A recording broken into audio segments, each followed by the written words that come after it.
So am I. And I'm so glad that you guys were around, other members. What seems to be hopeless is not.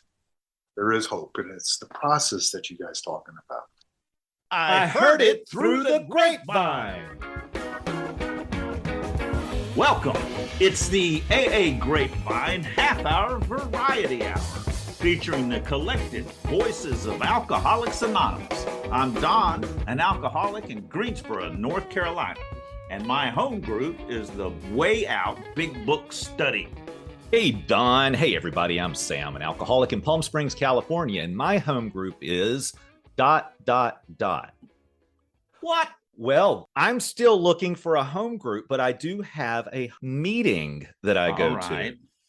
So there's a meeting I go to every Tuesday night that's been going on for years, and that's my home group, but it's not a registered group, and we'll get more into that, Don. Now, I'm not your sponsor, Sam, but how long have you been living in this new location, Palm Springs? I have been here for 2 years. I haven't joined a home group here, I'm sad to say, but I have started shopping around now because I'm comfortable going into physical spaces now. Mm-hmm. And oh man, there's a group that I have fallen in love with, but it's a 30-minute drive. Well, you know, I totally would have driven 30 minutes for a bottle of liquor, though. I'm glad to know you've settled on a regular meeting. That's great. Oh, yes. I have to have meetings in my life. So, Don, how did your home group get its name? The Way Out Big Book Study Group. It used to have a different name. My group was founded in 1984 as the No Frills Big Book Study.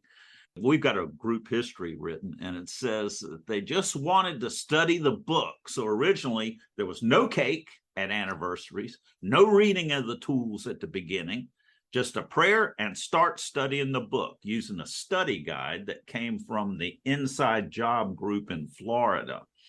Whole idea of that is to slow down and look at the book a paragraph or a couple of sentences at a time, point by point, and study it. It's a lot of people think it's tedious. I love it. I started going in 1996 when I was 2 years sober, and I've been going ever since. In 2002, that's when we changed locations and we added some things like reading the tools and introducing yourself before sharing. Added a few frills, huh? Yeah, well, a few frills, but a few things that seemed off-putting to people. And you know, a few other frills. We have more cake than there used to be. And we changed the name to the Way Out group. You know, that was one of the original ideas for the title of the big book. It was before it became Alcoholics Anonymous. It's a fantastic study group. Y'all should check it out if you ever get to Greensboro. We got an interesting thing going on today talking about, you know, group names and everything, but how do groups get their names? Let's look at tradition 6. An AA group ought never endorse, finance, or lend the AA name to any related facility or outside enterprise, lest problems of money, property, and prestige divert us from our primary purpose. So groups aren't named for where they're located, like a First Baptist Church group. Yeah, there's some information about this in the pamphlet, The AA Group, where it all begins. So here it is, quote, even the appearance of being linked to any organization, club, or political or religious institution needs to be avoided. Therefore, an AA group that meets in a correctional or treatment facility or a church should take care not to use the institution's name, but to call itself something quite different. This makes it clear that the AA group is not affiliated with the hospital, church, treatment facility, or whatever, but simply rents space there for meetings. And then it says a little further down. Wait a minute. Let me interrupt. I think that's interesting because when I came in, I didn't know that the AA groups were not affiliated with the church, because in this area and a lot of places all over the country, because churches give a free rental space or at least low rental space to AA groups. And other groups too, community organization. And so the groups are not affiliated with the churches. Yep. That's a really important distinction. For me, I started going to AA in a clubhouse, and I thought the clubhouse was AA. Yes. And I got clear on that distinction. There's a separation between those two as well. The groups meeting in the clubhouse rented space from them. That's right. Okay, Sam, what is the difference between a group and a meeting? This is from the GSO New Group Listing Guidelines/form. It's available on aa.org. It says GSO, the General Service Office, lists AA groups and not meetings. Shared experience is that holding AA meetings is one function of a group. An AA group is a meeting that participates in the general service structure and provides 12-step services that extend beyond the regular meeting times. So what does that mean, really? That means it's a group that has a GSR that participates in the general service structure, but it also means that this group as an entity participates outside of its scheduled meeting in carrying the message of Alcoholics Anonymous. So that could be that they volunteer with the intergroup or district that is organizing people taking a meeting to the treatment facility or to the hospital or whatever. These groups exist outside of their meeting time. That's the difference. A meeting doesn't exist when the meeting's not going on.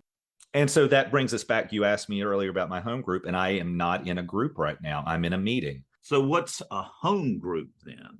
Oh, for a home group to exist, and in some cases, this home meeting of mine is that it's my personal responsibility that has me show up and make sure that it exists. I'm committed to showing up every Tuesday to this meeting to make sure that it's there, that it happens. And I volunteer. I help move the furniture. I help clean up the kitchen or bring snacks or whatever. You help make AA happen. Yeah. Participating in a home group, I'm committed to making it to that group's meeting every week. Now, that can get tricky if the group meets 7 days a week. Yeah, I've thought a lot about that. I have an online home group that meets 5 days a week. That doesn't mean I go to every one. Yeah. I choose one that I'm absolutely always there. So for me, it's Tuesday. I make a commitment, but not every single one. Now, you say you have an online home group, and then you also have the Way Out home group. So you have two home groups. Mm-hmm. Do both of them have GSRs? They do. I only vote in one. Oh, I like that. Yeah. And that's an important thing because of a GSR. A group has a general service representative that represents the group at the district and area levels, which is that group's voice at those levels, and also ears. That person's bringing information back. I can have a commitment within myself that I'm going to attend certain groups regularly, but only one of those is where I exercise my voice about the running, if you will, of AA. And that's the home group where I have my voice and my vote. You could make your home group a meeting in that it becomes my personal responsibility to be there every week and to participate every week. But that doesn't make it a group unless that group has a GSR and is participating in the structure of AA. Is that true? That's true. Yeah. By George, I think he's got it. Well, it's confusing when you first come into AA. It's true. Yeah. It's good just to have the conversation. Well, Don, today we're doing a segment we call What's in a Name? This is where we meet someone from a group with an interesting name. The person doesn't have an interesting name. The group has an interesting name. I mean, the person might have an interesting name too. Today's guest is Keith, and his home group is... Don't spoil it, Sam. Don't give away the group name. We're going to get to that in just a minute.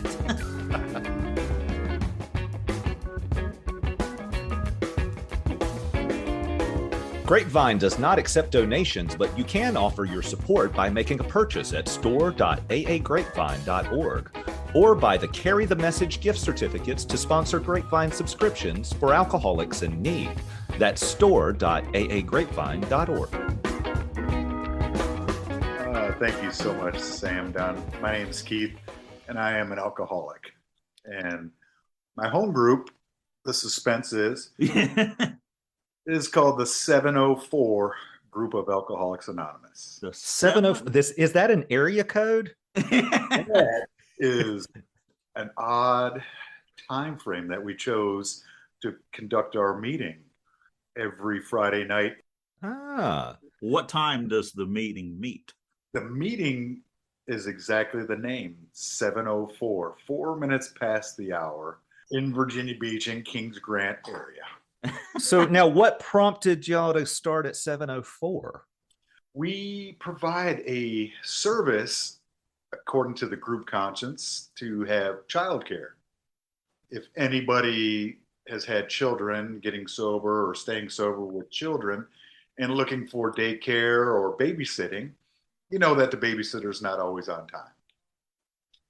You know, there's always circumstances that go beyond your control. And with kids, it always goes beyond your so That's incredible service. You have childcare? we do. And it's decided by the group by this voluntary contribution outside the normal seventh tradition. How does that work? You have somebody there where the group meets that watches the kids, or? Yep. The church requires to have them have a license and it has to have 2 personnel to provide the service. So we had to have a group conscience to decide if that's the route that we wanted to continue to go with these parameters that were put on us. And there was a lot of discussion about. Oh, I bet.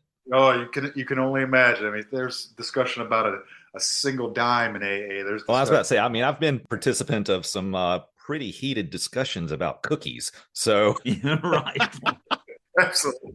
And so it was wonderful conversation, not letting them run our group and make decisions. We pay rent, chatters back and forth. And finally, we decided if we're going to conduct ourselves as members of society, getting back out there in the mainstream and acting like law-abiding citizens and respecters of those who allow us in their places, the privilege of doing so, we're going to have to honor what their requests are.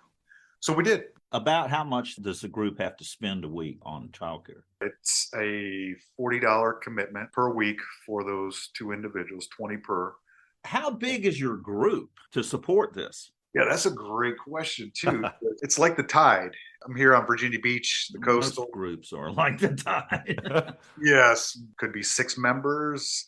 Last Friday, we had 40 members show up. Sometimes it's a boatload of children, 8 to 10 children. So, wow. Well, that's a huge service that you're providing to make AA accessible to parents of young children. I mean, it's tough because I got sober really young.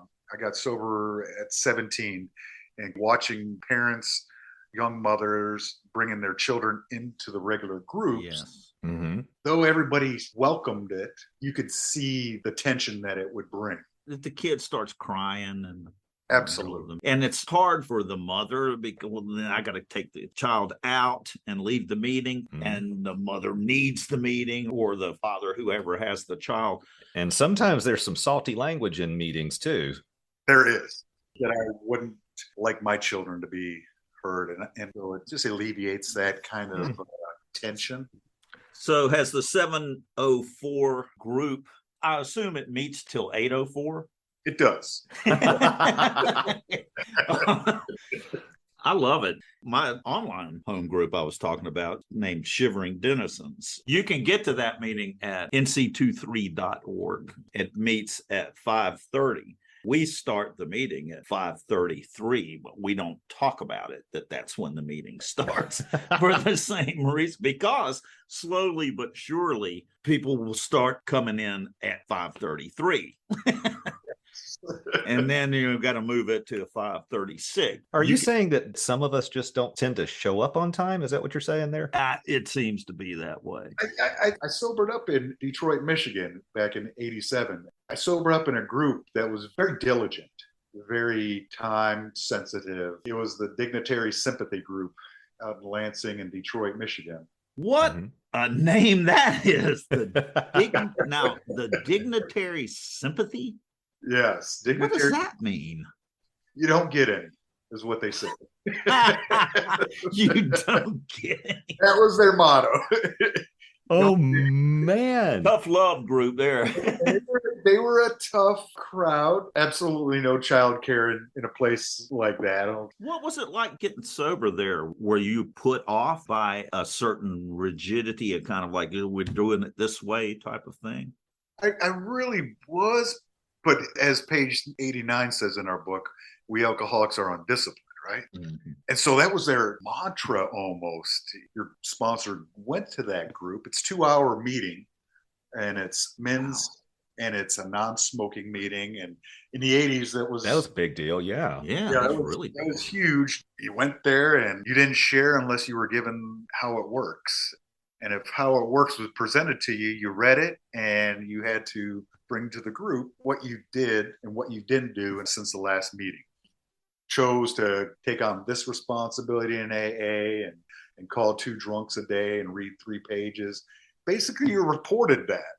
As a 17-year-old junior in high school, when you didn't do those things, those grown men would let you know that that wasn't acceptable for a respectful, responsible member. I didn't stay there very long. I can't imagine why. I mean, I wouldn't have done it. Well, yeah, I think that's very off-putting. But you got sober, that you didn't drink again? No, nope. Well, how did that happen? I left that group, joined the Marine Corps, and went to Hawaii, where I met old timers and alcoholics that some of them have stories in our book in the 3rd and the 2nd edition. So wow. It was a hub of wonderful place to be and getting sober at was in Hawaii. So there must have been a lot of willingness to give up and get sober someone else's way. What was going on with you when you came to AA? Why did you quit drinking? Why did you go to AA?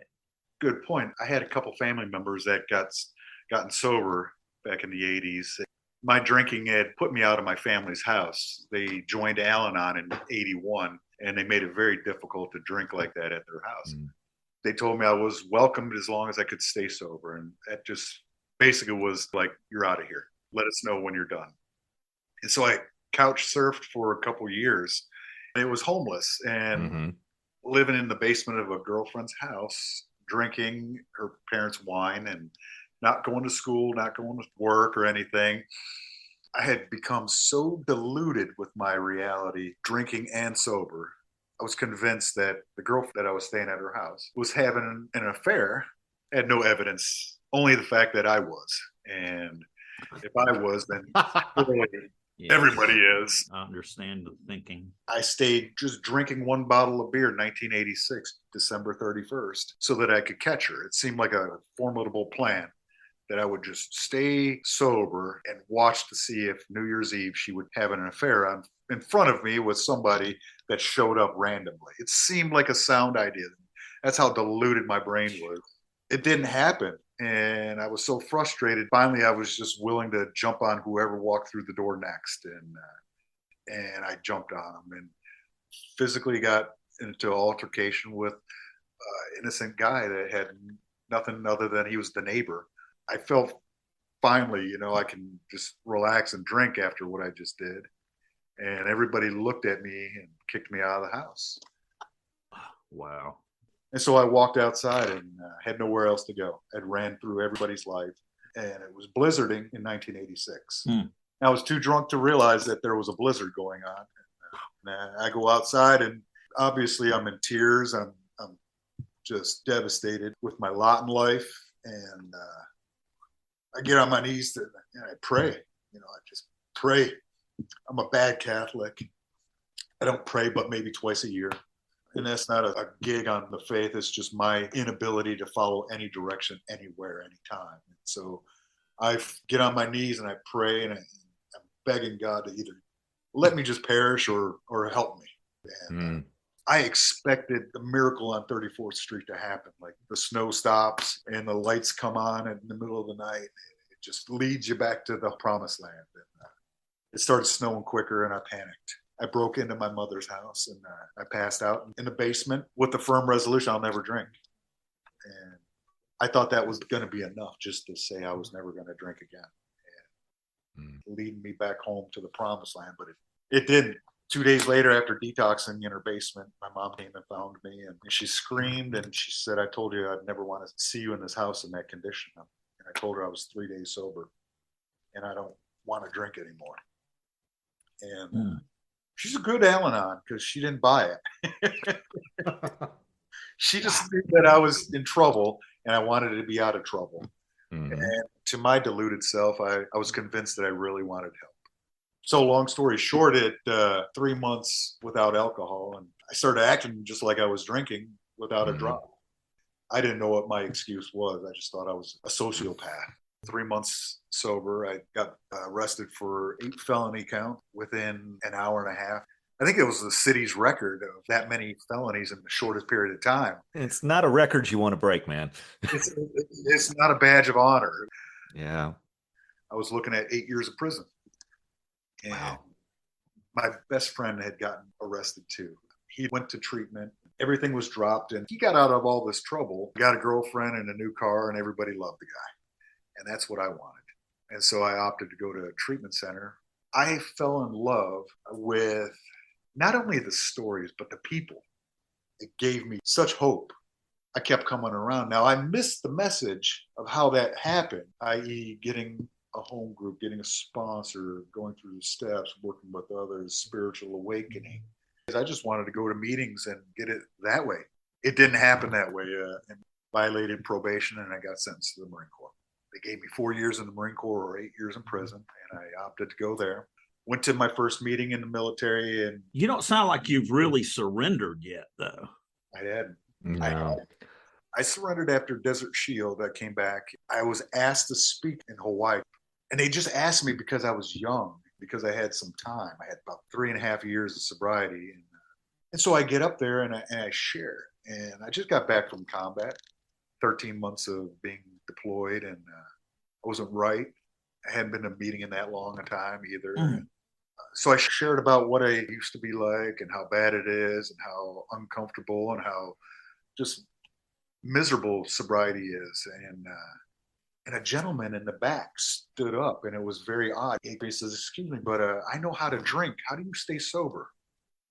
Wow. And I just knew it was a message. And I just knew he knew that I didn't know how to stay sober. That just the absence of alcohol and nothing else was not cutting it. And I knew it. And I was trying to pretend that that was enough. And I was found out. Mm. I immediately left, and I knew I couldn't drink, and I knew I couldn't stay sober. And I tried suicide that night, and couldn't do it because I was afraid that it got better tomorrow. I just knew it would get better tomorrow. Mm. And so I woke up praying for courage to do something. I looked at my watch. I'm like, oh my God, it's late. I said, well, there's this meeting that's 3 miles away, and I can run. I ran to the meeting, and I get there, and I watch all you beautiful people walk in, and I knew I wasn't part of it. And I walk in, and I sat in the back as if I'd never been to AA before. And a group of guys walked into the meeting. It was a speaker meeting. I just wanted to go there and share how bad I felt. Figured I'd get some relief. It was a speaker meeting that night. I'm like, great. I don't want to hear somebody else. They all had big books in their hands, and they all had sponsors, and they all were dressed like they were going to speak that day, or that they cared about speaking. And the guy delivered a message that talked about alcoholism and not drinking. And I didn't know that there was a difference. He described his life according to the doctor's opinion about more about alcoholism. It shared something that I had never heard before, and it was from We Agnostic, talking about if I have this condition that I might be suffering from an illness which only a spiritual experience will conquer. And that nailed me, that I hadn't had a spiritual experience. I just went to a lot of AA meetings, and I drank a lot of coffee, and I still lived like I was drinking and wondered why it never changed. And I asked him for help that day. I begged him. And he looks at me and he sticks his hand out and he said, "What's your problem?" And I'm like, oh my God, he knows I got a problem. I told him I had been sober 3 years, not taking the steps. I hadn't had a spiritual experience, and I want to kill myself all the time. And I can't. I got hope that it's going to get better, and I don't know how it's going to get better, but I know you guys talk about it. And it saved my life. He took me through the steps. And I had that spiritual experience. And he told me things like, you guys were talking this afternoon about being involved with the service part of it. We had a group called the 204 group in Hawaii. Another number group. These numbers, Did they meet at 204? They believed that there was 204 pages of original recovery. I don't know if that's true or not. Yeah. I just know it was a big book study group. They were as enthusiastic about being there and carrying a message that I was. My sponsor at the time was the chairperson, barked the order just like other sponsors had. You need to get involved. You're going to be the GSR. Here's the service book. Go study it. And we have an assembly coming up. And I was thrown in like that. It saved my life. I stopped being suicidal and I stopped wanting to drink and started getting some joy in my life, some peace and usefulness. I wanted to do this thing right for other people as well. So it sounds like you had a spiritual experience for real by working the steps with a sponsor. And then you got involved in service work. What's today? How do you stay sober today? So the same process. I start in support groups. I am a GSR for the 704 group. I've been an intergroup rep in our local area for that group as well. I lead meetings within the jails and the institutions. I'm a part of that, part of the service structure as well. And I sponsor anybody who will allow me to help them. I believe what it says in our literature is that my job is to be useful and effective. And if I can help and not dictate their lives, but to help in whatever way that I can, I think that's the greatest privilege ever. And not an obligation, but it's a privilege to do so. And my life has been forever changed because of it. I'm a very good father because of this. My kids love me to death, and because I love them very much. And I don't run their lives today. I get to be their father. A life transformed. Absolutely. I could sit here and keep talking with you for a long time. Thanks, Keith. Keith, thanks so much. So much, gentlemen. Absolute pleasure.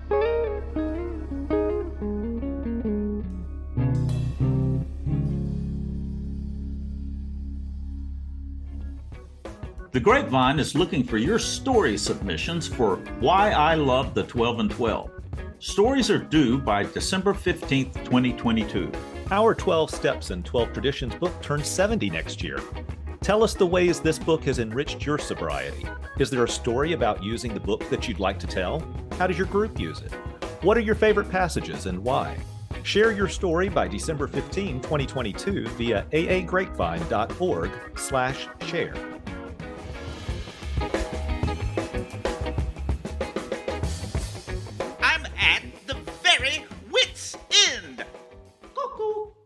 Now, young man, I've done a thorough physical examination and I've got your lab results right here.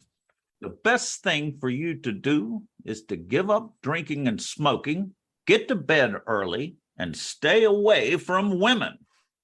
Hey, Doc, I just don't deserve the best. What's second best?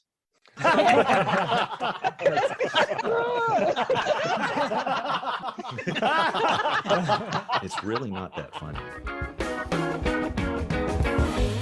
Thanks for joining us. The AA Grapevine Half-Hour Variety Hour is posted every Monday and is produced by AA Grapevine, Inc.